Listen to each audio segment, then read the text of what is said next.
सो अज पंजाब भर दे विच विधान सभा चोणां 117 सीटां दे लई अज मतदान कीती गई है। वख-वख सूबिਆਂ ਦੇ ਵਿੱਚ लगातार समीकरण अज ਅਸੀਂ ਤੁਹਾਨੂੰ एनबी न्यूज़ ਦੇ ਉੱਤੇ लगातार ਦਿਖਾਉਂਦੇ ਰਹੇ ਹਾਂ। सो इस वेले ਸਾਡੇ ਨਾਲ ਤਾਜ਼ਾ ਜਾਣਕਾਰੀ ਦੇ ਲਈ किस तरह के अंकड़े ने ਜਾਂ किस तरह का अज का माहौल रहा है ਜਾਂ किन्ने % तक पंजाब ਦੇ ਵਿੱਚ अज वोट पई है उस दे उत्ते चर्चा करने के वास्ते ਸਾਡੇ ਨਾਲ जुड़ चुके ने अमित चंडीगढ़ तो।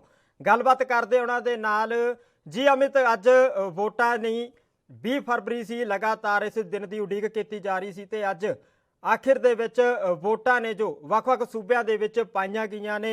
दस देवां कि अज एक विलक्षण तरीके दे सुपर पोलिंग बूथ देखण नूं मिले। सो वख-वख तरह दीयां इस बार जो उपलब्धियां ने जां प्रबंध सीगे वो किते गए सी, तां किवें दा अज सारा दिन दा समीकरण जे देखा जाए तां किवें दा रहा?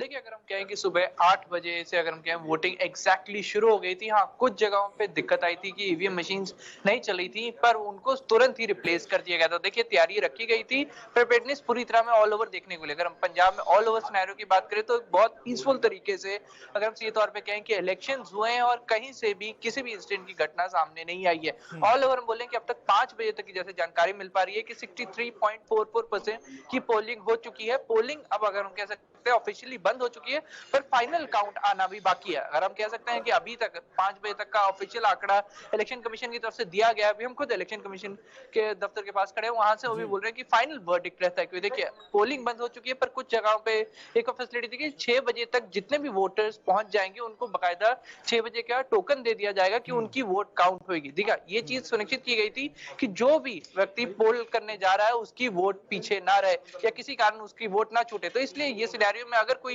वहां पे पहुंच जाता है, पर 6 बजे का टाइम से अगर हम कहें कि पोलिंग उसका लेट करनी पड़ती है, तो उनको टोकन के जरिए उनकी वोट एक्सेप्ट की जाएगी। ऑल ओवर हम बोलेंगे कि कुछ जगहों पर एफआईआर हुई है, पर उसकी अभी क्लियर कट जानकारी आनी है। कल जैसे हमें जानकारी मिल रही है कि 2 जगहों पे अभी तक एफआईआर दर्ज करने की घटना सामने आई है, पर उनके ऊपर भी जल्दी स्पष्टीकरण आ जाएगा। पर ऑल ओवर अगर हम सिनेरियो कंसिडर करते हैं तो पीसफुल तरीके से पूरे 117 कॉन्स्टिट्यूंसीज में बहुत पीसफुल तरीके से इलेक्शन इस बार कंडक्ट हो पाए हैं। जी अमित, जे गल कर ली जाए ਤਾਂ ਸਮਰਾਲਾ ਦੇ ਵਿੱਚ ਹੁਣੀ ਇੱਕ ਤਾਜ਼ਾ ਖਬਰ ਆਈ ਹੈ ਕਿ ਹਜੇ ਵੀ ਉੱਥੇ ਵੋਟਾਂ ਪੈ ਰਹੀਆਂ ਨੇ। ਤਾਂ ਦੱਸਿਆ ਜਾ ਰਿਹਾ ਸੀ ਕਿ ਕਿਸੇ ਟੈਕਨੀਕੀ ਖਰਾਬੀ ਦੇ ਕਰਕੇ ਮਸ਼ੀਨਾਂ ਦੇ ਵਿੱਚ ਕੋਈ ਤਕਨੀਕੀ ਖਰਾਬੀ ਆ ਗਈ ਸੀ, ਜਿਸ ਕਰਕੇ ਸਵੇਰ ਤੋਂ ਹੀ 8 ਵਜੇ ਦੀ ਬਜਾਏ 10 ਵਜੇ ਤੋਂ ਵੋਟਾਂ ਸ਼ੁਰੂ ਕੀਤੀਆਂ ਗਈਆਂ ਸੀ ਤੇ ਹੁਣ ਤੱਕ ਵੀ ਵੋਟਾਂ ਪਾਈਆਂ ਜਾ ਰਹੀਆਂ। ਕਿ ਇਦਾਂ ਦਾ ਕੋਈ ਕਾਨੂੰਨ ਬਣਾਇਆ ਗਿਆ ਸੀ ਕਿ ਜੇਕਰ ਕਿਸੇ ਤਕਨੀਕੀ ਖਰਾਬੀ ਆ ਜਾਂਦੀ ਹੈ ਤਾਂ ਇਸ ਦਾ ਸਮਾਂ ਵਧਾ ਦਿੱਤਾ ਜਾਵੇਗਾ ਜਾਂ 6 ਵਜੇ ਤੱਕ ਹੀ ਉਸ ਨੂੰ ਖਤਮ ਕਰਨ ਦੇ ਆਦੇਸ਼ ਦਿੱਤੇ ਗਏ ਸੀ? देखिए, ये चीज पहले कंसिडर की गई थी। अगर किसी कारण डिले होता है तो उन चीजों को फैक्टर इन किया जाएगा। जैसे मैंने आपको बताया कि 6 बजे ऑफिशियल टाइमिंग 8 से 6 है, पर 6 बजे तक अगर हम कहें कि जो भी व्यक्ति या फिर हम कहें पोलिंग के लिए पहुंचता है तो उनको बकायदा टोकन्स दिए जाएंगे ताकि उनकी वोट काउंट हो। देखिए, अगर आप 6 बजे तक पोलिंग बूथ तक पहुंच चुके हैं तब आप वोट करेंगे, तो इस चीज को सुनिश्चित किया गया था। बकायदा इसके लिए टोकन्स दिए जाने ताकि कोई व्यक्ति जो समय तक पहुंच गया तो उनको अपना वोटिंग राइट यूज करने का चांस मिले, पर अगर कोई लेट है तो उसको चांस नहीं मिलेगा। तो ये फैक्टर इन पहले ही कर लिया गया था और इसी चलते जो लोग समय रहते पहुंच गए थे उनकी वोट होगी। हाँ, टेक्निकी अगर हम कहें गड़बड़ी के कारण डिले हो रही है, पर उस डिले के बावजूद भी जो लोग पहुंचे हैं वो अपना वोटिंग राइट जरूर इस्तेमाल कर सकेंगे। इस चीज को सुनिश्चित किया जा रहा है। जी अमित, जे गल कर ली जाए जिद्दां तुसीं दस्सिआ है कि 5 वजे तक के जो आंकड़े ने तुहाडे कोल पहुँच चुके हैं तो 6 बजे के आंकड़े भी तुहाडे कोल पहुँच चुके हैं, तो किन्ने % वोट है जो इस बार पंजाब दे विच पई है?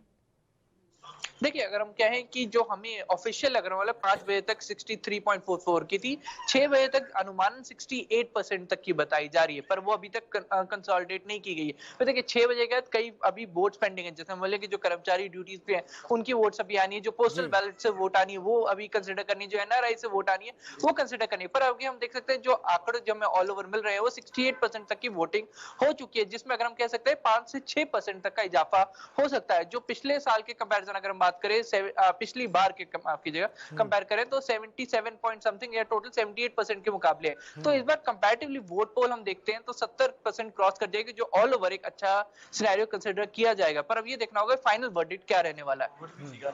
ਤੇ ਅਮਿਤ, ਤੁਸੀਂ ਸਵੇਰ ਤੋਂ ਹੀ ਅੱਜ ਸਾਡੇ ਨਾਲ ਜੁੜੇ ਰਹੇ ਹੋ, ਵੱਖ-ਵੱਖ ਥਾਵਾਂ ਤੋਂ ਸਾਨੂੰ ਕਵਰੇਜ ਵੀ ਦਿੰਦੇ ਰਹੇ ਹੋ, ਤਾਂ ਲੋਕਾਂ ਦਾ ਕਿੱਦਾਂ ਦਾ ਇਸ ਵਾਰ ਰੁਝਾਨ ਰਿਹਾ ਹੈ ਜਾਂ ਕੀ ਉਹ ਸੋਚ ਕੇ ਕਿਹੜੇ ਮੁੱਦੇ ਨੇ ਜਿਨ੍ਹਾਂ ਨੂੰ ਲੈ ਕੇ ਅੱਜ ਇਸ ਵਾਰ ਉਹਨਾਂ ਦੇ ਵੱਲੋਂ ਵੋਟਾਂ ਪਾਈਆਂ ਗਈਆਂ ਨੇ? देखिए इस बार अगर हम कहें कि पार्टी से अलग हटके, देखिए इस बार पार्टीज को ऑल ओवर कंसिडर नहीं किया गया, इस बार इंडिविजुअल्स को कंसिडर किया गया है। पार्टीज की तरफ से जिन कैंडिडेट्स को खड़ा किया गया है उनकी पर्सनल ओपिनियन, उनके पर्सनल जो उन्होंने टारगेट्स रखे हैं, जो लोगों के लिए ओपिनियंस लेके आए हैं, इस बार मुद्दों को बहुत ज्यादा प्रायोरिटी की गई है। इस बार अगर हम कहें कहीं ना कहीं कैंडिडेट के पर्सनल कि अगर हम कहें कि पुराना उसका कैसा व्यवहार रहा है, क्या उसने लोगों के लिए काम किया, उस चीज को काफी ज्यादा फैक्टर इन किया गया। और जो सबसे ज्यादा प्रायोरिटी की गई है कि आखिर वो क्या लेके आने वाला है, उसने क्या प्रायोरिटाइज किया, क्या वो एजुकेशन लेके आने वाला है, क्या वो जॉब्स के लिए प्लान करने वाला है अपने हल्के के लिए, उन सब चीजों को काफी कुछ फैक्टर इन किया गया है। पर अब ये देखना होगा कि क्या ये सिर्फ इलेक्शन से पहले वादे रह जाएंगे या फिर जो लोगों ने उन्हें मौका दिया, हम कहें जो चांस दिया, उन सभी अगर हम कहें विश्वास पे वो लोग खरे उतरेंगे। ਜੀ ਅਮਿਤ, ਜੇ ਗੱਲ ਕਰ ਲਈ ਜਾਵੇ ਜਿੱਦਾਂ ਤੁਸੀਂ ਦੱਸਿਆ ਕਿ ਮੁੱਦਿਆਂ ਨੂੰ ਲੈ ਕੇ ਇਸ ਵਾਰ ਚੋਣਾਂ ਪਾਈਆਂ ਗਈਆਂ ਨੇ ਜਾਂ ਕਿਸੇ ਦੇ ਦਬਾਅ ਦੇ ਵਿੱਚ ਆ ਕੇ ਨਹੀਂ ਚੋਣਾਂ ਪਾਈਆਂ ਗਈਆਂ, ਇਸ ਵਾਰ ਪੰਜਾਬ ਦੇ ਜੋ ਮਤਦਾਤਾ ਨੇ ਕਾਫੀ ਜਾਗਰੂਕ ਨਜ਼ਰ ਆਏ ਨੇ, ਤਾਂ ਅਗਲੇ ਰਣਨੀਤੀ ਕੀ ਹੋਵੇਗੀ? ਕਿਉਂਕਿ ਹੁਣ ਜਿਸ ਤਰ੍ਹਾਂ ਸਵੇਰੇ 8 ਵਜੇ ਤੋਂ ਲੈ ਕੇ 6 ਵਜੇ ਤੱਕ ਵੋਟਾਂ ਪੈਣੀਆਂ ਸੀ, ਸੋ ਹੁਣ ਸਮਾਂ ਪੂਰਾ ਹੋ ਚੁੱਕਾ ਹੈ, ਸੋ ਅੰਕੜੇ ਜਿਹੜੇ ਆਉਣ ਵਾਲੇ ਨੇ, ਅਖੀਰੀ ਅੰਕੜੇ ਨੇ, ਉਹ ਵੀ ਸਾਹਮਣੇ ਆਉਣ ਵਾਲੇ ਨੇ, ਤੇ ਹੁਣ ਅਗਲੇ ਜਿਹੜੀਆਂ ਰਣਨੀਤੀਆਂ ਨੇ ਜਾਂ ਕਿਹੜੇ ਕਦਮ ਨੇ ਚੋਣ ਕਮਿਸ਼ਨ ਦੇ ਵੱਲੋਂ ਲਏ ਜਾਣਗੇ? 10 ਤਰੀਕ ਨੂੰ ਨਤੀਜੇ ਨੇ, ਤਾਂ ਉਹਨਾਂ ਤੋਂ ਪਹਿਲਾਂ ਪਹਿਲਾਂ ਕਿਹੜੇ ਐਸੇ ਕਦਮ ਹੋਣਗੇ ਜੋ ਚੋਣ ਕਮਿਸ਼ਨ ਦੇ ਵੱਲੋਂ ਲਏ ਜਾਣਗੇ? देखिए सबसे पहले तो अगर हम कहें कि ईवीएम की स्टोरेज को कंसिडर किया जाएगा, देखिए काउंटिंग 10 तारीख को होनी है, तो सबसे बड़ी प्रायोरिटी होगी ईवीएम मशीन्स की स्टोरेज, और उनसे पहले कि उनको प्रायोरिटाइज करना कि उनको सुरक्षित पोलिंग बूथ से ले जाके जो उनका स्टोरेज है या फिर हम जो लॉकर रूम बनाया गया वहां तक पहुंचाना, वो उनकी मेन प्रायोरिटी होगी। उसके बाद हम कह सकते हैं कि सभी डाटा कि कहाँ से कितने पोलिंग हुई है, किन फैक्टर्स पे, कहीं पे अगर कोई गड़बड़ी हुई है, ईवीएम मशीन चली नहीं चली, क्या खराबी आई, उन सभी चीजों को लेकर एक ऑल ओवर रिव्यू किया जाएगा। और फाइनल वर्डिक्ट हम कह सकते हैं कि अगर हम 8 to 9 o'clock तक हम कह सकते हैं, 8 से 9 बजे तक हमें ये एक अगर हम कहें मोटा मोटा सिनेरियो क्लियर हो पाएगा कि आखिर पंजाब में एक्चुअल वोटिंग कितनी हुई है। और उसके बाद जो दूसरी या फिर हम कहें जो फर्स्ट प्रायोरिटी ऑफ कोर्स होगी कि ईवीएम मशीन की स्टोरेज, क्योंकि 10 को वोटिंग और उससे पहले उनको नहीं छेड़ा जाएगा और उनको प्रॉपरली स्टोर किया जाए, ये चीज जरूर ध्यान में रखी जाएगी। ਜੀ ਅਮਿਤ, ਤੁਸੀਂ ਅੱਜ ਖਰੜ ਤੋਂ ਸਾਨੂੰ ਕਵਰੇਜ ਦਿਖਾਈ ਆ, ਤਾਂ ਕੀ ਲੱਗਦਾ ਖਰੜ ਦੇ ਵਿੱਚ ਕਿਉਂਕਿ ਸੀਐਮ ਚੰਨੀ ਵੀ ਉਸ ਇਲਾਕੇ ਤੋਂ ਕਿਤੇ ਨਾ ਕਿਤੇ ਦਿਖਦੇ ਨੇ, ਤਾਂ ਕਿੰਨਾ ਕੁ ਦਬਦਬਾ ਦੇਖਣ ਨੂੰ ਮਿਲਿਆ ਹੈ? ਕਿਹੜੀਆਂ ਪਾਰਟੀਆਂ ਸੀ ਜਿਨ੍ਹਾਂ ਦੇ ਵਿੱਚ ਇਸ ਵਾਰ ਖਰੜ इलाके तो टक्कर देखने को मिली है? देखिए अगर हम इस बार बात करें तो खरड़ में ऑल ओवर कंसिडर किया जाए तो खुद आप देख सकते हैं अनमोल गगन मान खड़ी थी, वहीं उसकी तरफ से अगर हम कांग्रेस तरफ से बिट्टू खड़े थे, तो कई चीजें, कई फैक्टर्स थे। अगर हम बात करें तो कड़ी टक्कर सीधे तौर पे हम कह सकते हैं कि आम आदमी पार्टी और कांग्रेस के बीच में दिखाई जा रही थी। तो यही चीजें हैं, कई फैक्टर्स हैं। अगर हम कहें कि एक बहुत बड़ा फैक्टर हम कह सकते हैं कि जगमोहन कंग रहेंगे, क्योंकि वो कांग्रेस को छोड़ के सीधा आम आदमी पार्टी के और वहां से लगातार लड़ते आए हैं, उनका अपना दबदबा है। तो कहीं ना कहीं आम आदमी पार्टी खरड़ में थोड़ी भारी होती नजर आ रही है, पर टक्कर काटेगी रहने वाली है और फाइनल रिजल्ट हमेशा 10 को ही क्लियर होगा। पर कहीं ना कहीं अगर ऑल ओवर कंसिडर किया जाए तो कांग्रेस से आम आदमी पार्टी थोड़ा सा आगे जरूर चलती हुई नजर आ रही है। ਅਮਿਤ, ਕੀ ਗੱਲ ਆਪਣਾ ਲੋਕਾਂ ਦੇ ਨਾਲ ਅੱਜ ਗੱਲਬਾਤ ਕੀਤੀ ਗਈ ਹੈ? ਲਗਾਤਾਰ ਤੁਸੀਂ ਕਵਰੇਜ ਦਿੱਤੀ ਗਈ ਹੈ, ਅਸੀਂ ਵੀ ਲਗਾਤਾਰ ਅੱਜ ਸਵੇਰ ਤੋਂ ਐਨਬੀ ਨਿਊਜ਼ ਦੇ ਮਾਧਿਅਮ ਦੇ ਨਾਲ ਲੋਕਾਂ ਨੂੰ ਦੱਸਦੇ ਰਹੇ ਹਾਂ ਕਿ ਕਿਸ ਹਲਕੇ ਦੇ ਵਿੱਚ ਵੋਟਿੰਗ ਜ਼ਿਆਦਾ ਹੋਈ ਹੈ ਜਾਂ ਘੱਟ ਹੋਈ ਹੈ। ਤਾਂ ਕੀ ਲੱਗਦਾ ਕਿ ਕਿਹੋ ਜਿਹੇ ਇੱਦਾਂ ਦੇ ਮੁੱਦੇ ਰਹੇ ਨੇ ਜਿਨ੍ਹਾਂ ਦੇ ਲਾ ਕੇ ਤੁਸੀਂ ਗੱਲਬਾਤ ਕੀਤੀ ਹੈ ਲੋਕਾਂ ਦੇ ਨਾਲ, ਤਾਂ ਉਹਨਾਂ ਦਾ ਕੀ ਕਹਿਣਾ ਸੀ ਕਿ ਇਹਨਾਂ ਮੁੱਦਿਆਂ ਨੂੰ ਲੈ ਕੇ ਇਸ ਵਾਰ ਜੋ ਵੋਟਾਂ ਨੇ ਉਹ ਪਾਈਆਂ ਗਈਆਂ ਨੇ? ਵੱਡੇ ਮੁੱਦੇ ਨੇ ਜੋ, ਜਿਵੇਂ ਕਿ ਲੋਕਾਂ ਦਾ ਕਹਿਣਾ ਸੀ ਕਿ ਨਸ਼ਿਆਂ ਦਾ ਮੁੱਦਾ ਹੈ, ਮਾਫੀਆ ਹੈ, ਜਾਂ ਲੋਕ ਜਿਹੜੇ ਪੰਜਾਬ ਦੇ ਨੌਜਵਾਨ ਨੇ ਉਹ ਲਗਾਤਾਰ ਬਾਹਰ ਨੂੰ ਕੂਚ ਕਰਦੇ ਨਜ਼ਰ ਆ ਰਹੇ ਨੇ। ਕੀ ਲੱਗਦਾ ਕਿ ਇਸ ਜਿਹੇ ਮੁੱਦਿਆਂ ਨੂੰ ਲੈ ਕੇ ਇਸ ਵਾਰ ਵੋਟਿੰਗ ਹੋਈ ਹੈ? इस बार का सबसे बड़ा मुद्दा एम्प्लॉयमेंट रहा। अगर मैं कहें, चाहे मैं यूथ से बात कर लूं, चाहे मैं बड़े बुजुर्गों से बात कर लूं, बड़े बुजुर्ग सीधे तौर पे कहते हैं कि हमारे जो बच्चे हैं उनको अगर पंजाब में ही अच्छी नौकरी मिल जाती है तो हम क्यों उन बच्चों को बाहर भेजेंगे।